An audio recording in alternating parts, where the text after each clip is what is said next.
पंतप्रधान नरेंद्र मोदी यांच्या उपस्थितीत जळगावमध्ये लखपती दीदी हा कार्यक्रम होतो आहे आणि या कार्यक्रमासाठी नागरिकांना घेऊन जाण्यासाठी विशेष बसेस ज्या आहेत त्या सोडण्यात आल्या आहेत।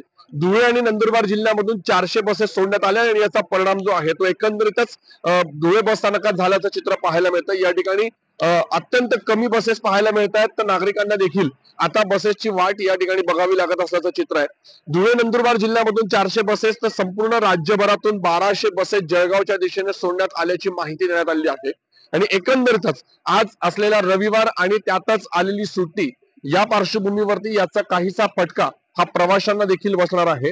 मात्र दुसरीकडे आज IBPS ची देखील परीक्षा आयोजित करण्यात आली आणि या परीक्षेसाठी जाणाऱ्या विद्यार्थ्यांना देखील काही प्रमाणात याचा त्रास जो आहे तो सहन करावा लागणार आहे का, हा देखील अत्यंत महत्त्वाचा प्रश्न आहे। जळगावमध्ये आज पंतप्रधान नरेंद्र मोदी असतील, त्यासोबतच राज्यपाल असतील, मुख्यमंत्री असतील आणि दोन्ही उपमुख्यमंत्री असतील, हे सगळे आज जळगावमध्ये असणार आहेत। त्याच्यामुळे या कार्यक्रमाच्या पार्श्वभूमीवरती कार्यक्रम स्थळी नागरिकांना घेऊन जाण्यासाठी विशेष बसेस एकीकडे सोडण्यात आलेल्या असताना दुसरीकडे मात्र याचा काहीसा परिणाम हा प्रवाशांवरती झाल्याचं देखील चित्र पाहायला मिळत आहे। धनंजय दीक्षित, ABP माझा, धुळे।